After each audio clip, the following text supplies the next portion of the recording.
Good day, ladies and gentlemen, and welcome to your SANUWAVE First Quarter 2020 earnings call. All lines have been placed in a listen-only mode, and the floor will be open for your questions and comments following the presentation.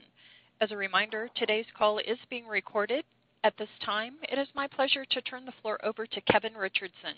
Sir, the floor is yours. Thank you, Melinda. Today we'll be doing our safe harbor statement at the end of the call. When we'll have that. We're going to dive right into the conference call notes, and then we'll cover it with financials. We'll follow that with some follow-up, and then open it up to Q&A. I will review some highlights and other points during the quarter. We'll also review the financial highlights, and then we'll come back to discuss what's taking place at SANUWAVE. We last spoke to you at our year-end conference call, and we'll provide today an update on Q1 and forward-looking. We had just begun to see and quantify the effects and the impact from the coronavirus on the last call. It has had an impact, but we are quickly adapting to grow in the current market conditions. At that time, we mentioned the pandemic would have an impact on revenue and new placements, but that we were working on initiatives to address our clients' needs and even use the technology to treat patients with respiratory issues. I will discuss these items momentarily. Regardless of COVID, the Q1 revenue was not up to par and not what we expected, partially due to the timing of international licenses and international orders, but the main shortfall was from the recognition of procedural revenue. We recognized the revenue basically when the cash is received, and in the first quarter this was a disappointment, which has since been addressed. During the quarter, as you will hear, we have taken corrective action within management at the account level and our claims and billing education for training. These actions were implemented in April and had begun to show progress in May. We currently have over $300,000 in billings outstanding, and that number will increase to $700,000 soon, and hopefully even higher as we head through the summer. I will address this issue and specifically what we have done to correct it and why we are very encouraged by the team's efforts to reignite the top line. I would also like to point out that we have recently begun to place devices again. Just last week, we had 4 new placements occur, and with the renewed focus on revenue per account, I believe we will be very happy with the momentum occurring. Also, just so I'm clear, wound clinics have still been treating patients. They've still been using our device and are still helping patients, most importantly, show fantastic clinical results with the DermaPace system. So DFUs are not going away. They're only getting worse. We have had a great technology and we can help, and we see tremendous demand, especially now as we have begun to figure out the reimbursement game a lot better and more effectively. I'll talk about home care right now. We are pleased to announce that we recently rolled out our home initiative for wound clinics, which allows the DermaPace system to be brought into patients' homes and treat their wounds. It is one of the only advanced therapies which is mobile and can be used in the home setting. You cannot roll a hyperbaric chamber into someone's house.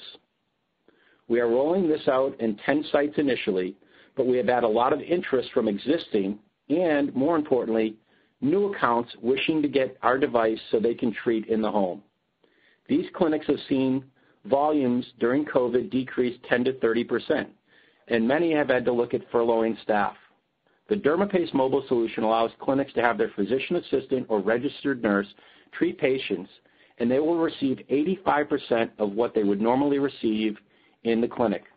Not every office will use our mobile capabilities, but it does allow us to enter a new realm and paradigm in wound care.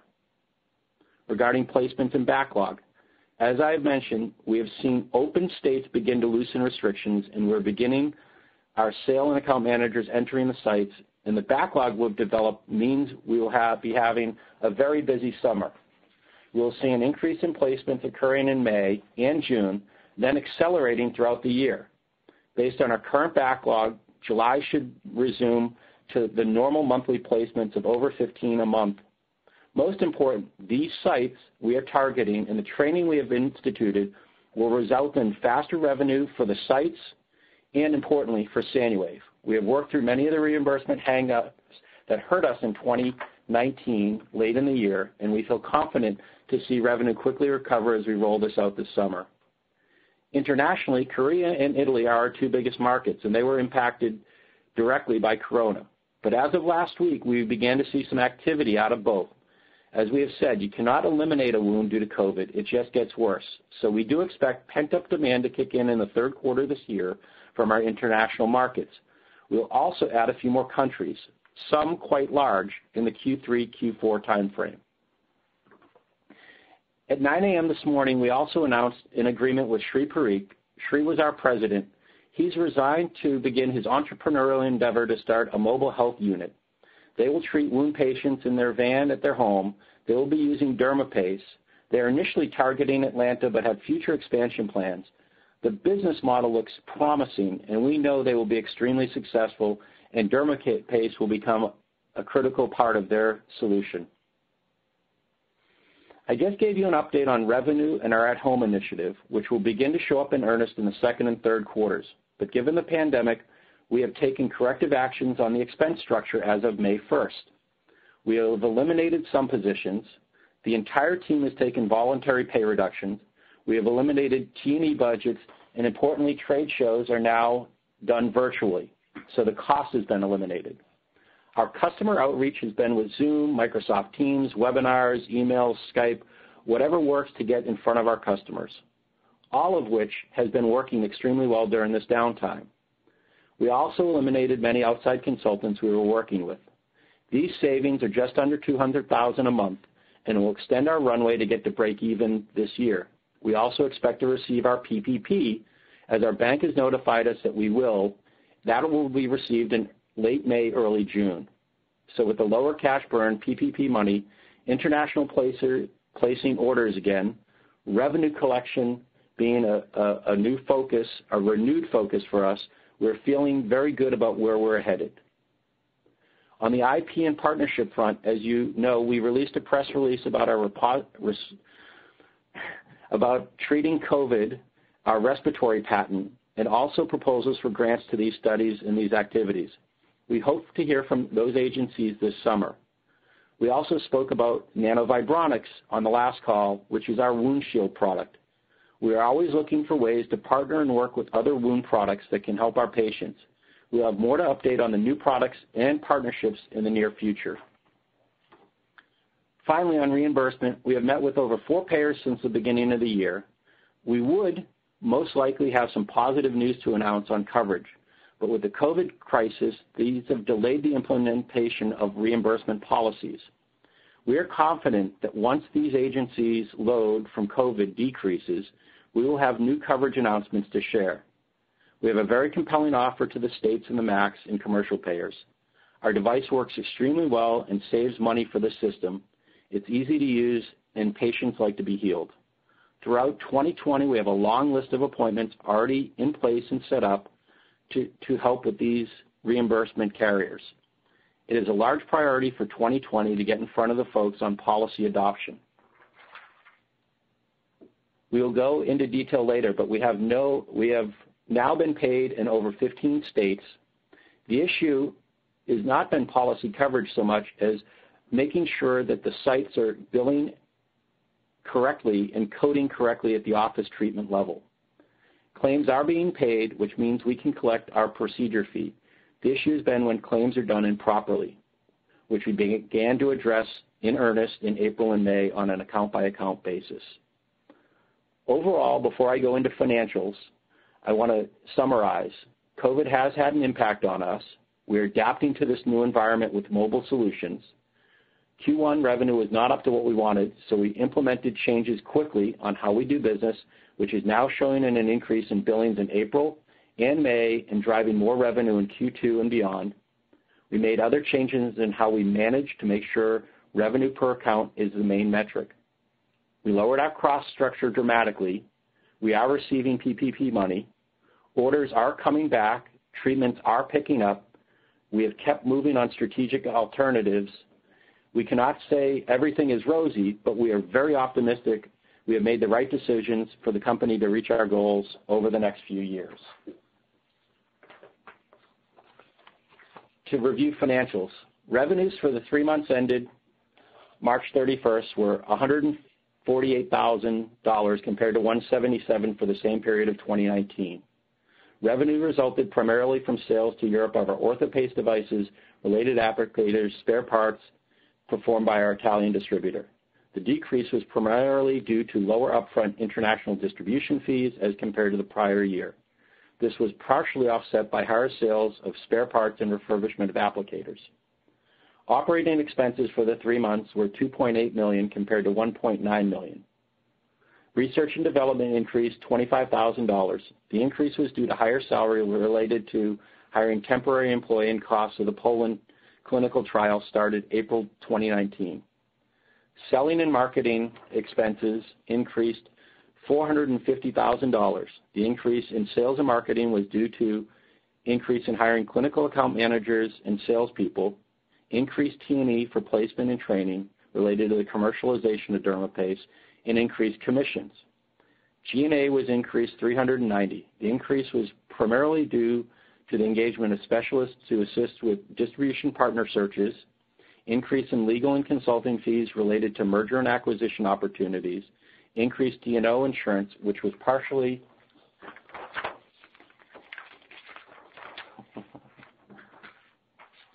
offset by a decrease in outside consulting services.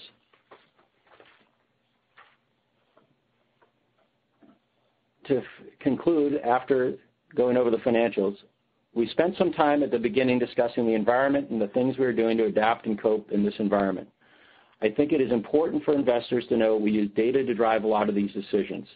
The data is both clinical and account-based. I'd like to share some of this data with you today.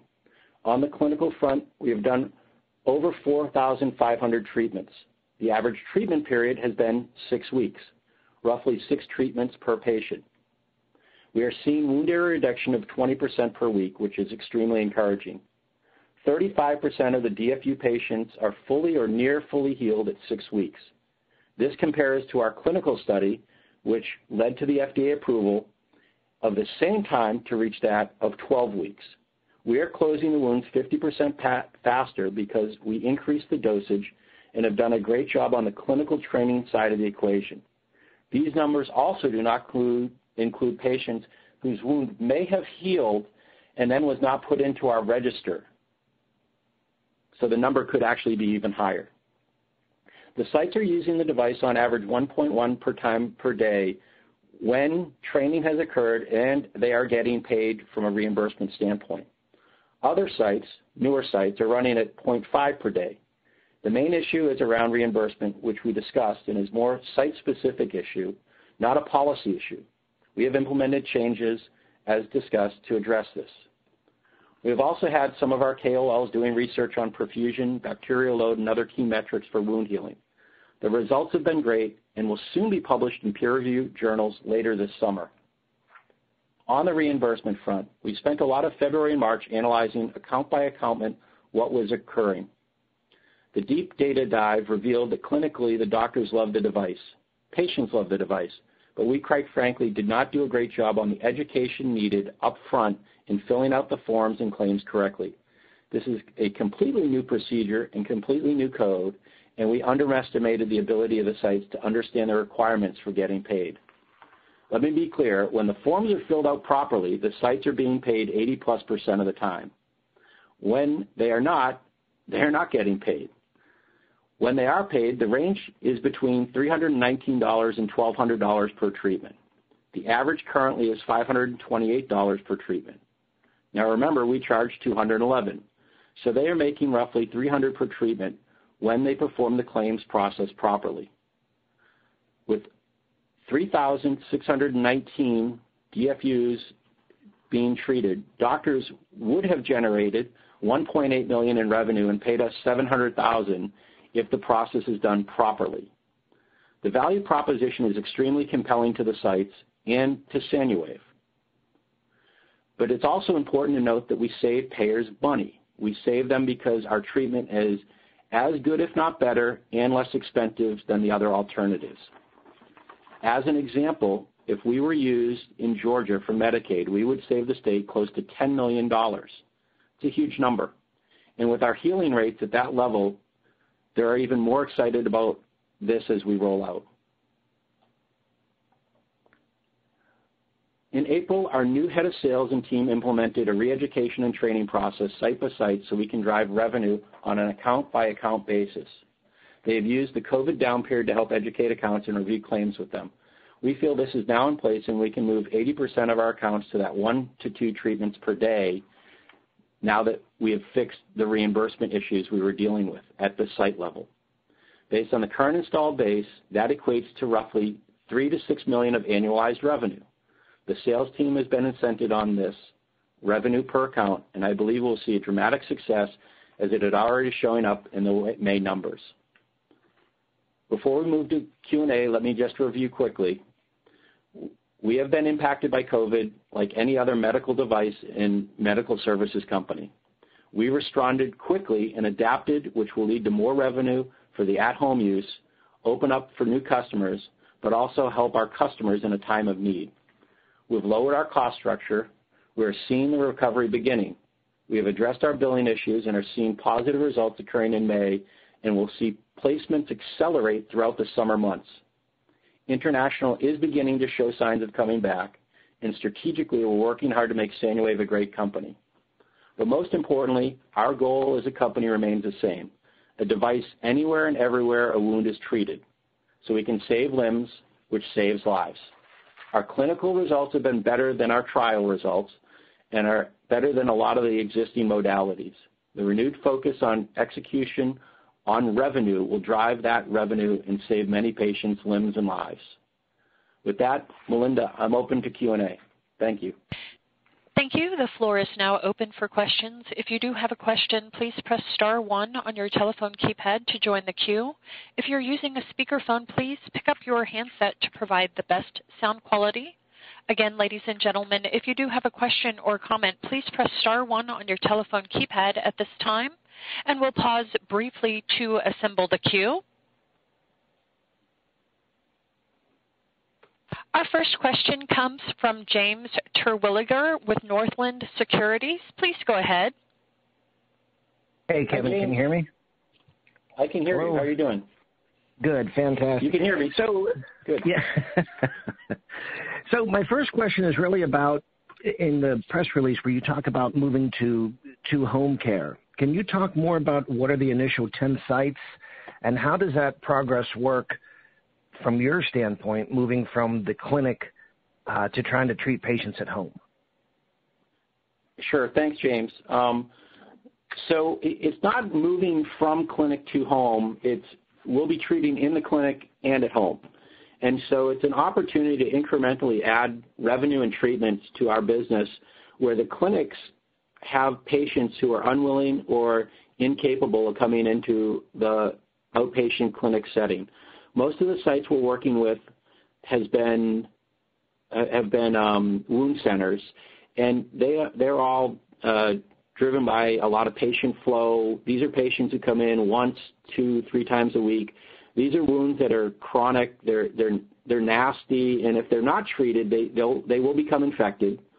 If they become infected, they will, sometimes lead to an amputation. So we listened to them and worked with how we could get that device in the home, make sure that it was the right quality, and had the procedures in place, the protocols in place so they could do that treatment. They're also going to use telemedicine, so they're analyzing and evaluating the patient in that home setting as well. So I really view this as incremental.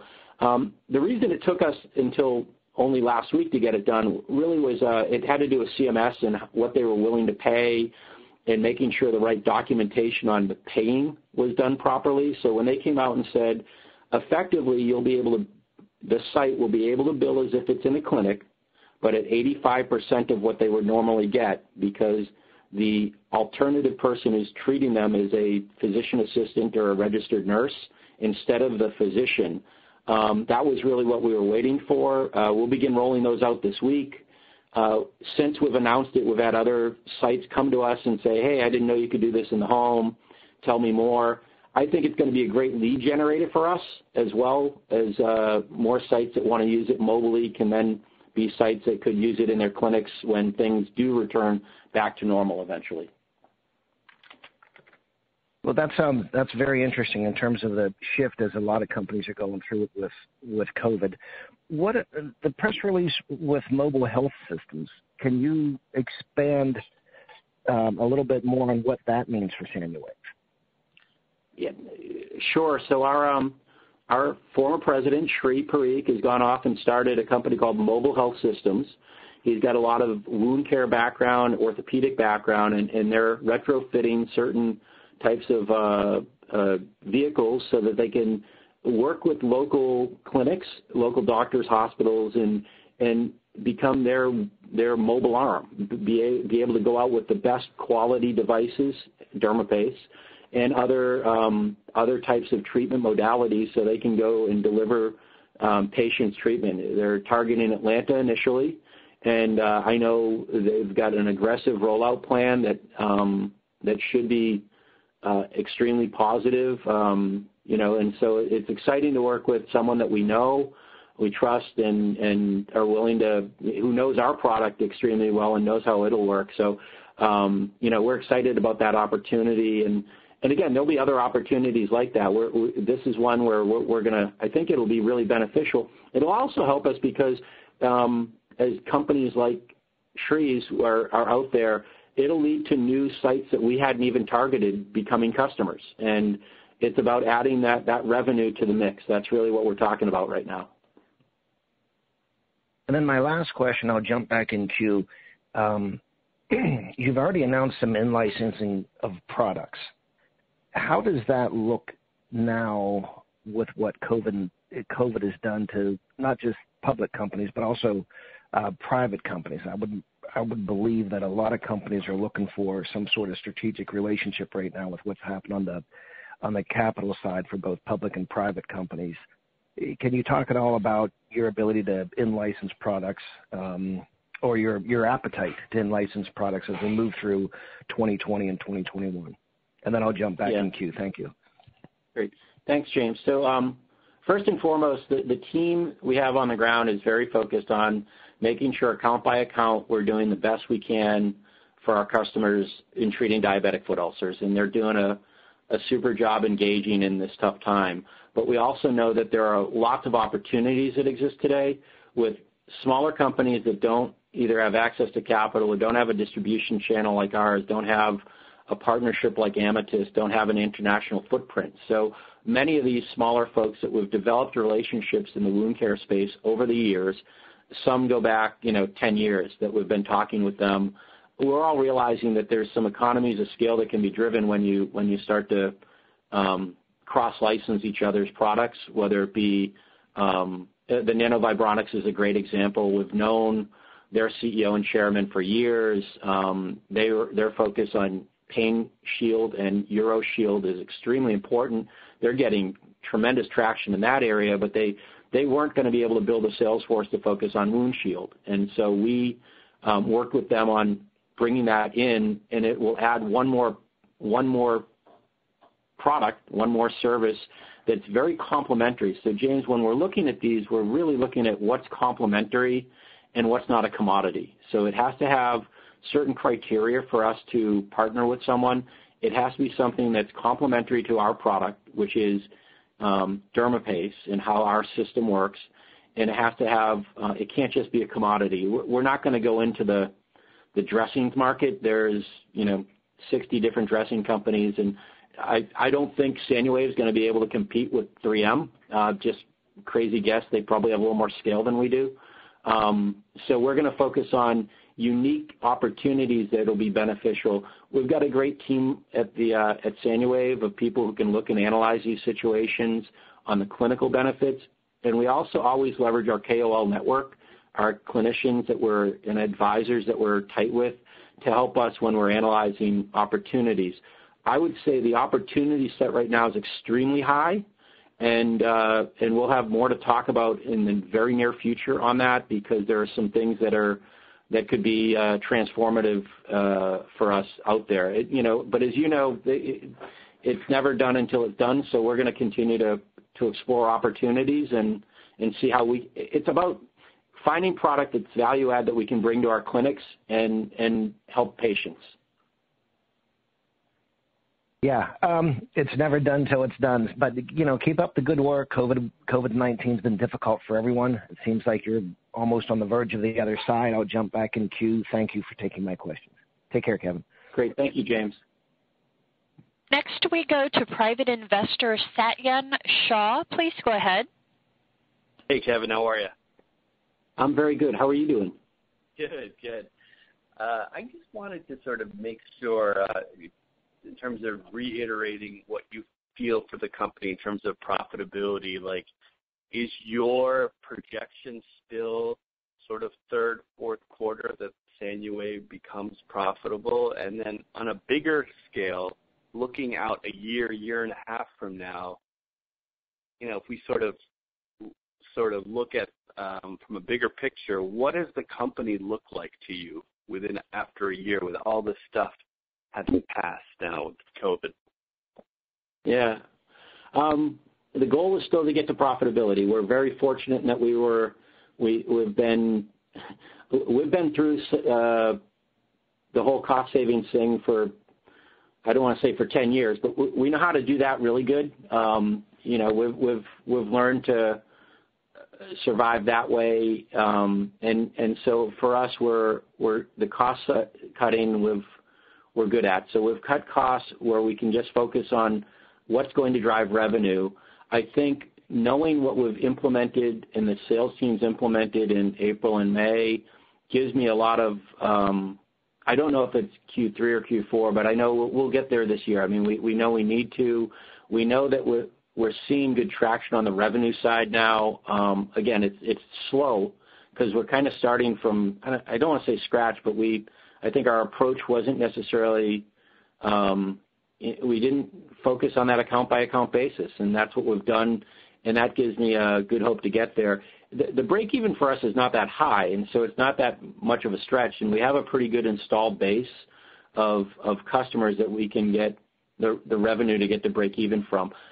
It's going to take probably one or two of the international deals to close to get there, Sachin. So this year, that's the game plan of, outside of anything strategic, the game plan is to get to profitability in that time frame and use international and other means to help us get there from a capital standpoint. So, we really aren't looking at dilution. That's, I guess, the other part. We aren't going down that raise money path right now. It's about doing it internally and, again, with their international partners.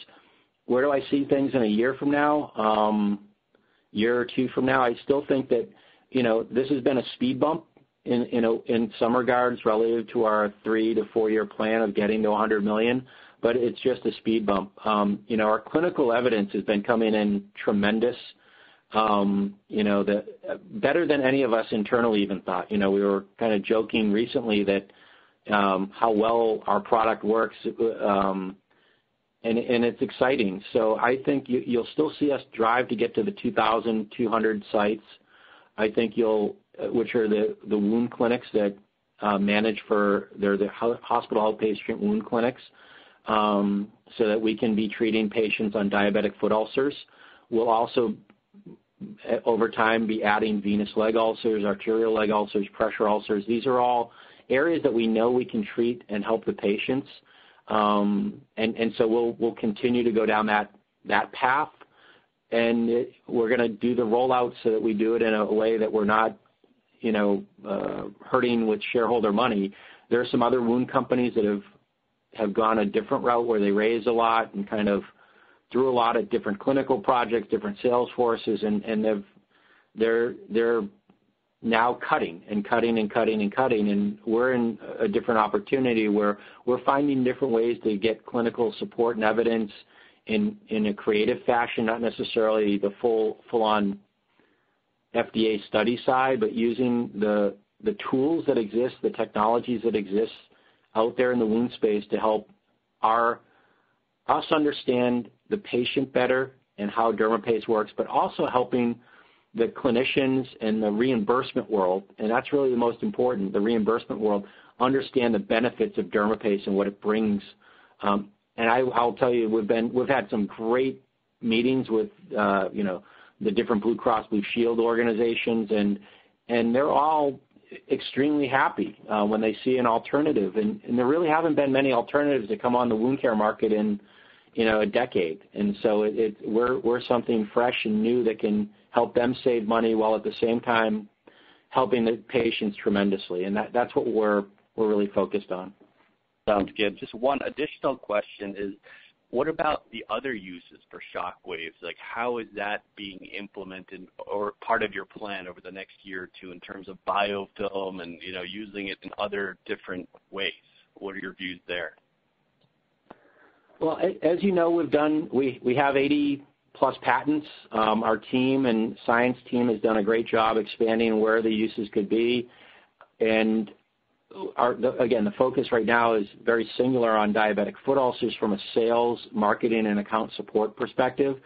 But as you can see, we've filed some grants with different agencies to explore other verticals and other opportunities. Part of this stems from the biofilm work that was done with the Center for Biofilm Engineering out of Montana State, and I think that's where you're going to see some other initiatives come out. But we're not going to come out with a biofilm initiative in the next week or so. We're very driven by doing the clinical work and science to support everything. So you'll see that happen first, and that's really where we're focused. Okay, great, Kevin. Thanks a lot, and all the best to you guys and the whole team. Great. Thanks, Sachin.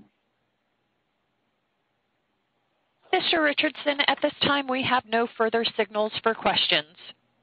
Great. Well, thank you, Melinda. Thank you, everyone, for being on the call.